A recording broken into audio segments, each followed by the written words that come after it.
కార్యక్రమాలని పనులని మేము త్వరితగతిగా ఇన్ టైంలో చేస్తామని చెప్పి వేదిక ద్వారానే ఆ రోజు జిఎంఆర్ సంస్థ అధినేత అయినటువంటి జె మల్లికార్జునరావు గారు ఆ రోజు చెప్పారు వేదిక ద్వారా ఆనాడు ముఖ్యమంత్రి వారి సమక్షంలో. కానీ రాష్ట్ర ప్రభుత్వం తాలూకా సహకారం ఎక్కడా లేదన్న విషయాన్ని మీ ద్వారా తెలియజేస్తున్నాను.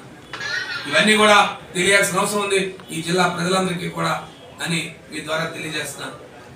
కాబట్టి ఈ ప్రభుత్వం ఏదైతే 100 రోజుల పరిపాలన మంచి ప్రభుత్వం చెప్తుందో ఇది మంచి ప్రభుత్వం కాదు, పూర్తిగా విఫలమైన ప్రభుత్వం. మీ హామీలు విఫలమయ్యాయి, మీరు తీసుకొచ్చిన ఇసుక విధానం విఫలమైంది. ఇవాళ ప్రతి వర్గాల వారు కూడా అసంతృప్తితో ఉన్నారు, అన్ని కార్యక్రమాలు కూడా అసంతృప్తిగా జరిగాయని చెప్పి మీ అందరికీ తెలియజేస్తూ సెలవు తీసుకున్నాను. చదువుకునే వైద్యం చదువు అనే పరిస్థితి లేకుండా చేశారు.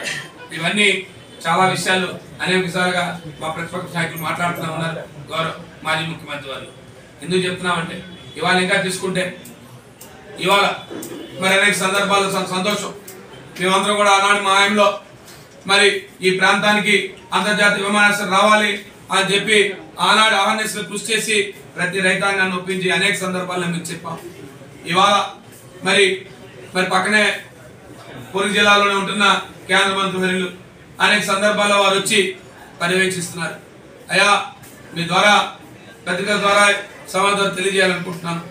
మీరు ఏదైతే పర్యవేక్షిస్తున్న పనులు ఎలాంటి సంస్థ వారు చేస్తుంది, వారు ప్రైవేట్ సంస్థ వారు వారి నిర్దిష్ట వ్యవధిలో నిర్దిష్ట టైంలో వారు మీరు పర్యవేక్షించినా పర్యవేక్షించకపోయినా వారు ఆ కార్యక్రమాలు పూర్తి చేసినంత వారి బాధ్యతది.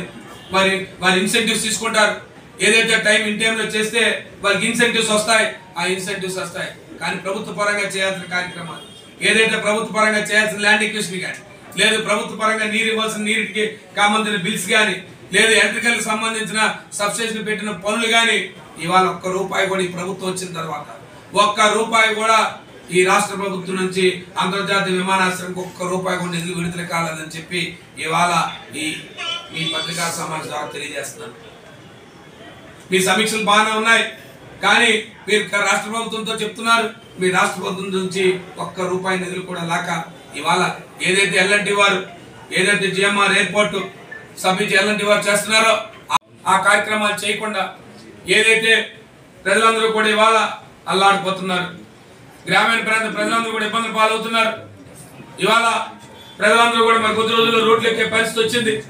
ఇక అభివృద్ధి విషయంలోకి వస్తే ఎక్కడికి వేసిన గోగలు అక్కడే. ఈ మీ 100 రోజుల పరిపాలన ఎక్కడ విజయనగరం జిల్లాలో ఏం జరిగే పరిస్థితి లేదు. మీరు చెప్పండి, ఏ కార్యక్రమాన్ని చెప్పండి. ఇవాళ మరి ఈ ఆ రోజు తలమానికం చెప్పాం ప్రభుత్వ వైద్య కళాశాల, ఇవాళ ప్రభుత్వ వైద్య కళాశాలన్నీ కూడా పనులు నిలిచిపోయి ఇవాళ ఆ కార్యక్రమం ఆపే పరిస్థితి వచ్చింది. ఇవాళ మెడికల్ కళాశాల ఇవాళ ఈరోజు ఎవరు మాట ఇవ్వకపోయినా ఆ రోజు గౌరవ ముఖ్యమంత్రి గారు నాడు ప్రతిపక్ష నేతగా హామీ ఇచ్చి విజయనగరం జిల్లాకి మాకు ప్రభుత్వ వైద్య కళాశాల కావాలంటే తెచ్చిచ్చి మరి అడ్మిషన్స్ కూడా స్టార్ట్ చేసి ఇవాళ పరిస్థితి మన దాన్ని ముందుకెళ్లే పరిస్థితి లేదు. ఇవాళ హెల్త్ లో దానికి సంబంధించి ఆల్రెడీ మీరు చాలా రిఫార్మ్స్ తీసుకొచ్చారు. ఇవాళ ప్రభుత్వ వైద్య పరిస్థితి వచ్చి ఇవాళ ప్రతి ఒక్కరు కూడా ఆర్థికంగా భారం పడి వారి కుటుంబాల్లో ఇబ్బంది పడే పరిస్థితి ఇవాళ వస్తా ఉంది. ఇవన్నీ కూడా ఎందుకు చెప్తున్నామంటే ఈ ప్రభుత్వం ఏర్పడిన మీ పేరు చెప్పిన మంచి ప్రభుత్వంలో జరుగుతున్న కార్యక్రమాలు. ఇక నెక్స్ట్ వస్తే విద్యుత్ అంశం. ఇవాళ రాష్ట్రంలో మరలా మీరు ఆనాడు ఎన్నికల్లో చెప్పారు ఎక్కడా కూడా ఒక రూపాయి కూడా ఆర్థిక భారం మోపం, విద్యుత్ భారం మోపం అని చెప్పి మీరు ఆనాడు చెప్పారు. ఇవాళ విద్యుత్ భారం మళ్ళీ మోపే పరిస్థితి తీసుకొచ్చారు. ఎన్నికల్లో 2 ఎన్నికల్లో మీరు చెప్పారు, ఎన్నికల సభల్లో చెప్పారు. ఇప్పుడున్న గౌరవ ముఖ్యమంత్రి గారు ఆనాడు ఎక్కడా కూడా ఛార్జీలు పెంచాం, మీ ఎట్టి పరిస్థితుల్లో కూడా నాణ్యమైన విద్యుత్ ఇస్తామని చెప్పి మళ్ళీ ఇవాళ మళ్ళీ బాదులు కార్యక్రమానికి మళ్ళీ స్టార్ట్ చేశారు. మళ్ళీ మీ విధానాల్ని 2014-19 సంవత్సరంలో ఏ రకమైన విధానాలను అవలంబించారో అదే రకమైన విధానాలను అవలంబిస్తున్నారు. ఓ పక్క నిత్యావసర వస్తువుల ధరలు పెరిగిపోయి, ఓ పక్క నుంచి విద్యుత్ ఛార్జీలు పెరుగుతున్నాయి. మీరు ఎన్నికల్లో మాత్రం హామీలు ఇచ్చారు, మేము ఎక్కడా కూడా ఒక్క రూపాయి కూడా విద్యుత్ ఛార్జీలు పెంచమని చెప్పి ఇవాళ మళ్ళీ బాధలేసే కార్యక్రమానికి ఇవాళ మళ్ళీ పరిస్థితులు లేవతిచ్చారు. ఇవన్నీ ఎందుకు చెప్తున్నామంటే ఈ ప్రభుత్వం పూర్తిగా ఏదైతే హామీలు ఇచ్చిందో 100 రోజుల కార్యక్రమంలో తీసుకుంటే ఒక్క హామీని కూడా ఒక పెన్షన్ తప్ప ఏ ఒక్క హామీని అమలు పరచకుండా ఇవాళ అనారోగ్య బాధ ప్రతి కుటుంబాలు కూడా గ్రామీణ ప్రాంతంలో ఇవాళ అనారోగ్యానికి గురయ్యారు. గతంలో ఏమైనా ఫేవర్స్ ఉంటే వాలంటీర్ వ్యవస్థ ఉండేది, ఆశా వర్కర్లు ఉండేవారు. ఎక్కడికక్కడ వారు వెళ్ళి ఫేవర్ సర్వే చేసేవారు. లేదు గ్రామ స్థాయిలో ఎవరికైనా ఇబ్బంది ఉంటే ఇమ్మీడియట్ గా అక్కడ ఉన్న ఏఎన్ఎంస్, ఆశా వర్కర్స్, డాక్టర్స్ అందరూ కూడా ఇంటిమేట్ చేసేవారు. ఇవాళ అది కూడా లేక ఇవాళ చాలా మంది అనారోగ్య బారిన పడి ఇవాళ హాస్పిటల్ పాలై ఇవాళ ప్రైవేట్ హాస్పిటల్కి వెళ్తే ఇవాళ చాలా ఆరోగ్యశ్రీని కూడా టేకప్ చేసే పరిస్థితి లేదు.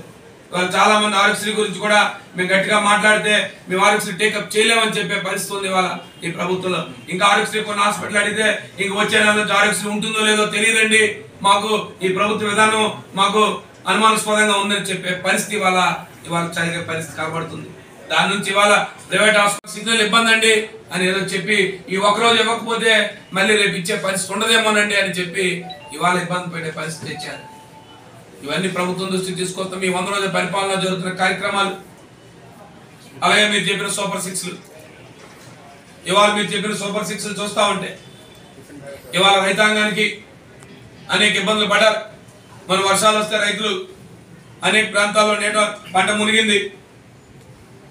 దురదృష్టవశాత్తు లేదా అదృష్టవశాత్తు విజయవాడ లాంటి ప్రాంతాల్లో ఎక్కువగా అటు ఈస్ట్ వెస్ట్ కృష్ణాలో దురదృష్టవశాత్తు ఎక్కువ జరిగినా విజయవాడ లాంటి ప్రాంతాల్లో ఎక్కువగా పనిగా నష్టం జరగకపోయినా కొన్ని ప్రాంతాల్లో నష్టాలు జరిగాయి. నేట పంట మునిగింది. ఎక్కడా కూడా రైతుకి ఎక్కడ ఏ రకమైన ఆర్థిక సహాయం కానీ లేదా ఆర్థిక భరోసా కానీ ఎక్కడా కూడా గతంలో అయితే మేము ఎప్పుడు కూడా రైతాంగానికి ఖరీఫ్ సీజన్కి రబీ సీజన్కి ఎప్పుడు కూడా ప్రతి రైతుకి కూడా డబ్బు ఇచ్చే కార్యక్రమం జరిగేది. అది రైతుకో భరోసా ఉండేది. ఇవాళ రైతుకి ఎక్కడా కూడా ఇదే కాకుండా ఇవాళ ఈ కూటమి ప్రభుత్వంలో ఇవాళ అనేక కార్యక్రమాలు తీసుకుంటా ఉంటే ఇవాళ చాలా విషయాల్లో ఇవాళ ముఖ్యంగా ఇందాక చెప్పాను, రైతులకి ఇవాళ ఏదైతే రైతులకి యూరియా కానీ డిఏపి కానీ ఎరువులు కానీ అధికమైన రేట్లకు అమ్మే పరిస్థితి ఇవాళ రైతులు అనేక రకాలుగా ఇబ్బంది పడుతూ ఉన్నారు. ఇవాళ విద్య గురించి చూసుకుంటా ఉంటే ఇవాళ అనేక స్కూల్లో ఒకప్పుడు మధ్యాహ్న భోజన పథకం పూర్తిగా మెనూని పెట్టుకొని ప్రతిరోజు పిల్లలకి ఆ మెనూ అందుతుందో లేదో చూసే పరిస్థితి ఇవాళ ఎలాంటి పర్యవేక్షణ లేదు. ఇవాళ మధ్యాహ్న భోజన పథకం చూస్తూ ఉంటే ఇవాళ అనేక మంది కలుస్తూ తిని ఇవాళ హాస్పిటల్ పాలే పరిస్థితి హాస్టల్స్ లో కనపడతా ఉంది. మొన్ననే ఎస్కోట్ లో జరిగింది, అటుమొన్న బొబ్బుల్లో జరిగింది. ఇవాళ అనేక సంఘటనలు వస్తూ ఉన్నాయి. ఇవాళ ఎక్కడా కూడా ఇవాళ మధ్యాహ్న భోజన పథకం కానీ లేదా హాస్టల్లో ఉన్న భోజనం పథకం కానీ ఎక్కడా కూడా పర్యవేక్షణ పూర్తిగా లోపించింది. ఇవాళ పిల్లలు ఇబ్బంది పడే పరిస్థితి వచ్చింది. ఇవాళ పిల్లలందరూ కూడా ప్రభుత్వ పాఠశాల నుంచి ప్రైవేట్ పాఠశాలకు తరలి వెళ్ళిపోతున్నారు. ఎక్కడ చూసినా విద్యలో ఇబ్బంది వచ్చే పరిస్థితి ఏర్పడే పరిస్థితి కనపడింది. ఇవన్నీ ఎందుకు చెప్తున్నామంటే మీ 100 రోజుల పరిపాలనలో